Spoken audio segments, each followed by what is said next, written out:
I have a question for you. Have you ever been at a place in your life whereas you know that you have dreams, ideas, and desires, you're just not sure if they're real. You're not sure if you can do it, you can fulfill them or manifest them or create them or experience them. You're not sure where to start. Or maybe you were at a space like me, many years ago when I started my entrepreneurial journey. I was not connected to the dreams, ideas, and desires that were living inside of me.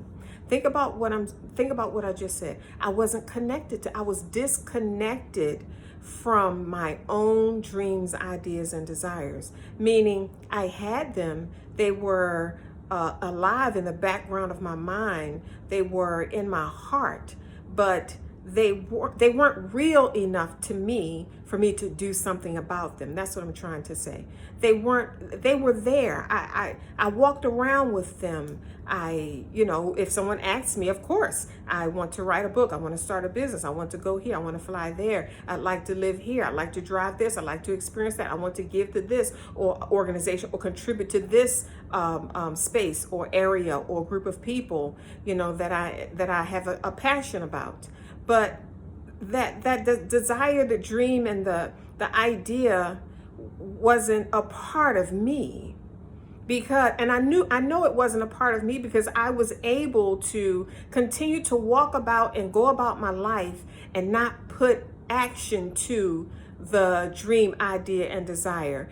Let it linger in the background of my mind and make it okay to go to sleep like that and to wake up like that and live a full 24-hour day, a 7-day week, a 365-day year, and not give those dreams, ideas, and desires my focus, my power, my energy, my attention, my belief, my full belief.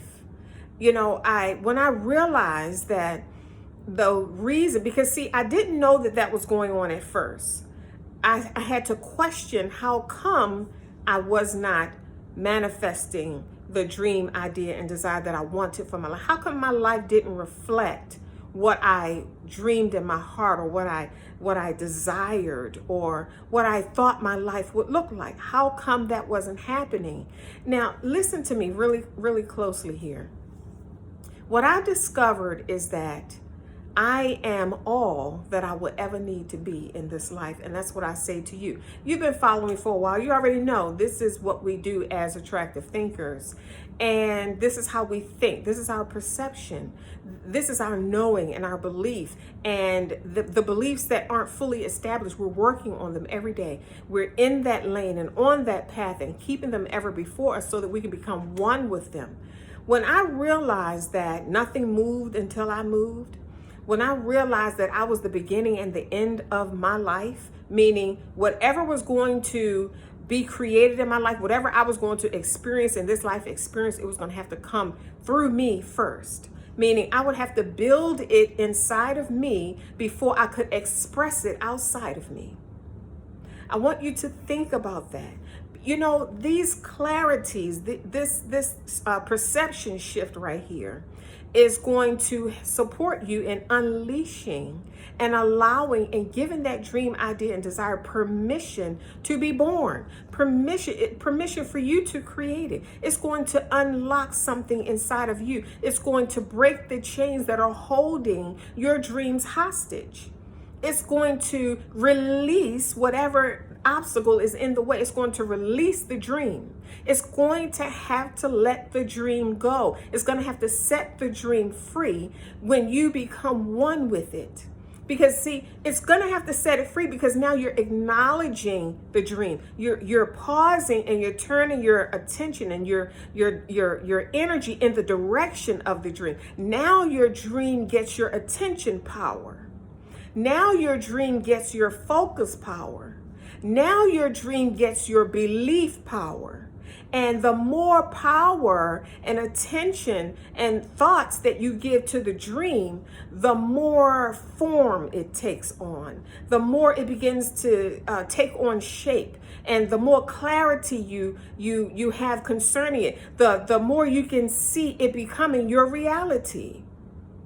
I've discovered that that's one of the things why people walk around with dormant dreams lying inside of them that aren't activated. It takes power to activate a dream. What kind of power are we talking about? Your belief power. Do you fully believe that that dream idea and desire can be yours? Meaning you have the power to take it from the invisible state, which is an idea or a thought, into the visible state, meaning it has shape, skin and bones, it has form, it's alive, and you're holding it in your hand and you're experiencing it in your life, and you check it off the list, because no longer will you move throughout your life for years carrying these same dreams, ideas, and desires.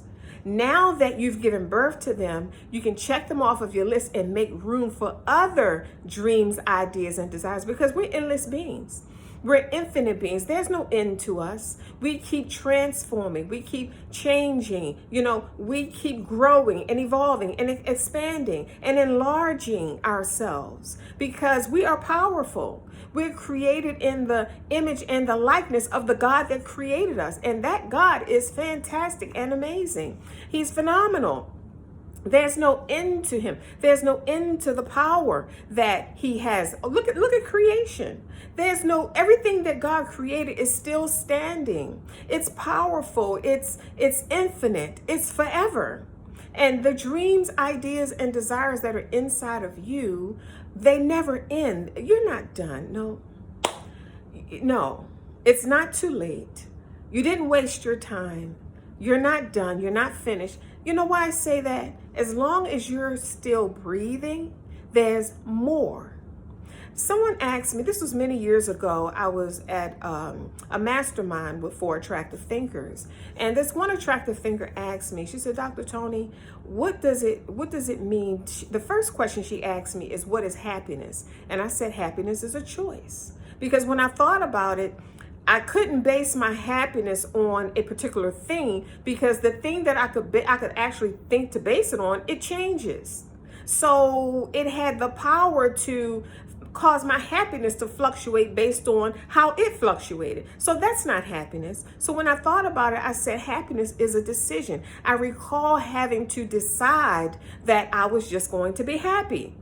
And once I made the decision within myself and made sure that it wasn't tied to anything outside of me, there was nothing that could fluctuate my state of happiness. There was nothing outside of me that could make me not be happy. That was me taking back control of my life. The second question she asked me was, what makes a person unstoppable? And that was a no-brainer for me. As long as it's your breath. As long as you're still breathing, you keep going. That's what makes you unstoppable, your breath. Your breath.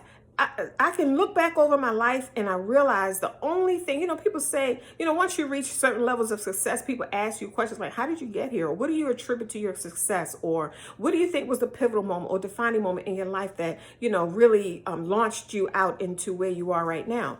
And when I think about it, there's no particular moment that I can put my hand on and say, this is the exact thing that caused me to be successful, or this is the exact thing that, empowered me or launched me out into success. I can't put my hand on, because it's too many experiences that I've had that have contributed to where I am right now. The only thing that I can say that has contributed to my success is that I didn't quit.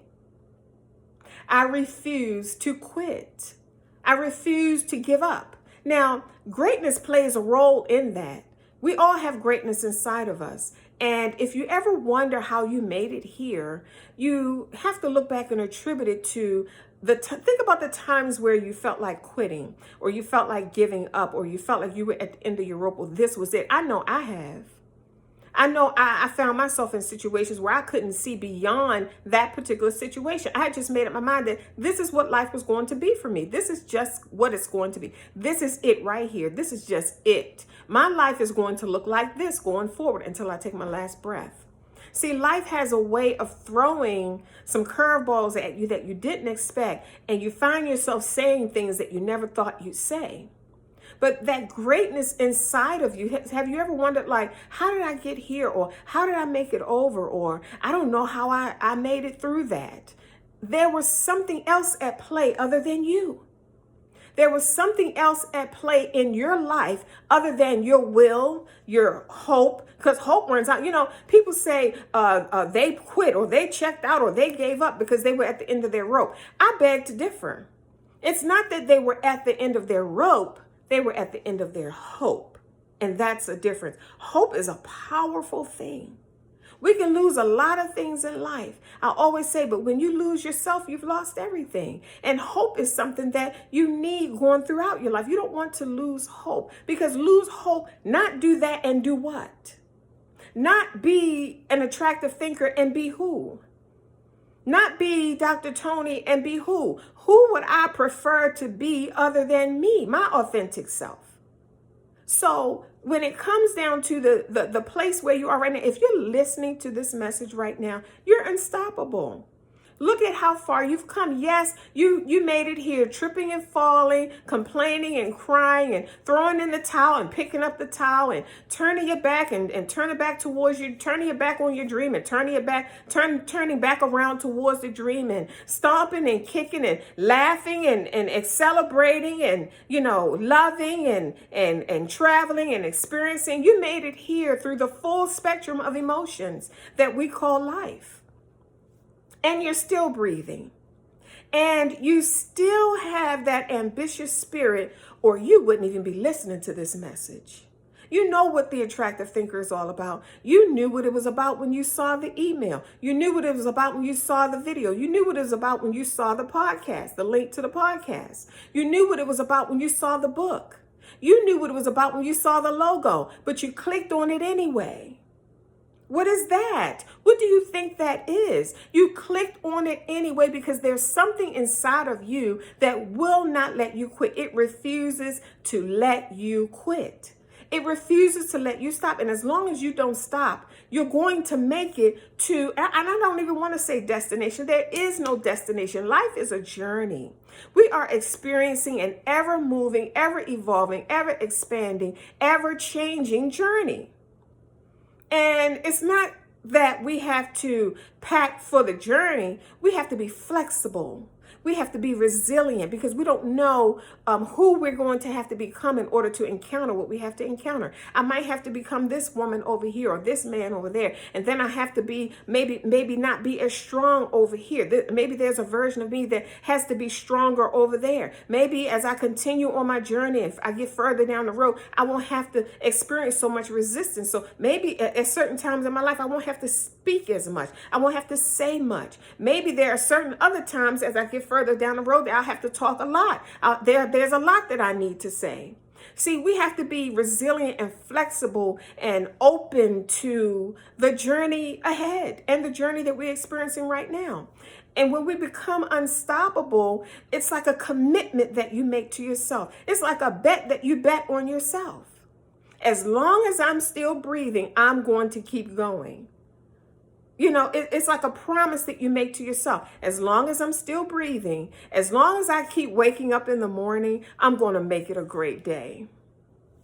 As long as I still am able to get up out of the bed and move about my day and manifest my thoughts, not just think them, but do something about them and take action on them, I'm going to do that.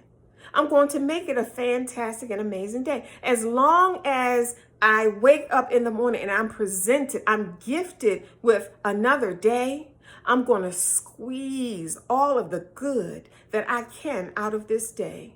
Because it's not another day, it's a brand new day that you've never seen before.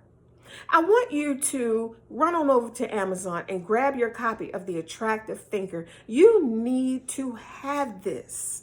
This is a lifetime treasure. It's a generational treasure. You'll be able to pass it on. You know, I put my heart and soul into this book because I was thinking about you the entire time I was writing it. And that is the honest to God truth. I would sit there and I would close my eyes while I'm sitting in front of my computer. And I said, God, what do they need? What do the attractive thinkers need? Where are they on their journey? Because I wanted to make sure this book had something in there that you can use for forever. And he gave me that gift to give to you. It's a hardcover book. I didn't want it to be paperback. I'm a reader. I have books everywhere. Almost in every room of my house, there's a book. There's a book. So, and this is the thing. I was looking for a book. When I hit my defining moment and my world was turned upside down and I didn't recognize not just anything, but I didn't recognize myself and I had lost my hope, I was looking for a book. I was in the library looking. I was online looking. I couldn't find not one book that addressed where I was on my journey. So the first book I wrote, Don't Be Afraid, He's Preparing You, was my intention of capturing that defining moment so that my children would have something as a testament, as an example of what they could possibly do. They would have something to go to if I was no longer here. They could open this book and say, you know what, my family went through this. And no matter what I'm going through, because my family overcame this, I can overcome what I'm going through. That was my sole intent for the first book. And then when I published it, it took on a life of its own. Not only did I need it, not only did my family need it, but people around the world needed it. Then I was thinking about the attractive thinker generation and all of the lessons and the blessings that I've gathered along the way. I was thinking about the places in my life that I was stuck. I was thinking about the places in my life where I felt worthless. I didn't feel like I had anything to contribute. The places in my life where I had exhausted my energy. I had exhausted my drive. And I knew that there was greatness inside of me because even though I had pulled back, the ring kept ringing inside my spirit. The fire kept blazing inside my spirit. And the voice kept speaking inside my spirit. So I couldn't quit. It was just a matter of time that my soul was restored to the point where I could get back up and do what I needed to do in the earth. Plant the seeds that I needed to plant. Help the attractive thinkers that I'm called to help. Shift perceptions that I'm called to shift. Heal the mind. Heal the mental capacity. Shine the light so that clarity comes and you're able to see further on your path. And when I thought about compiling everything, the lessons and the blessings that I've learned and gathered along the way, I said, this is a treasure here. Tell me one time in your life, or where can you go to capture a 20-year, 30-year, 40-year, 50-year glance into someone's journey and pull the gems in one sitting? Tell me where you can find that at. When people write books, they're capturing their experiences, their life, their journey in one setting, in one product to give to you something that they paid 30 and 40 and 50 years for. It took them 30 and 40 and 50 years to get that wisdom and that knowledge, and they're taking it and packaging it in such a product that you can have access to just by flipping pages in one sitting. I would have loved, my God, I would have loved to have something like that when my heart was broken and I was on the edge and I just couldn't see beyond my current experience. I had to reduce my life to the present moment. That's how far, when I went, my aunt took me down in the country when I was a little girl, and they didn't have street lights. So at nighttime, when it was dark, when the street lights went out, it was dark. I remember as a little girl, I couldn't even see my hand in front of my face, and I was outside. That's how dark it was.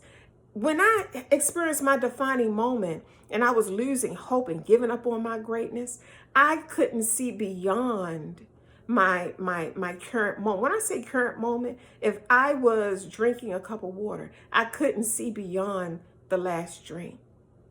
If I was showering, or if I was getting dressed, I couldn't see beyond buttoning the last button.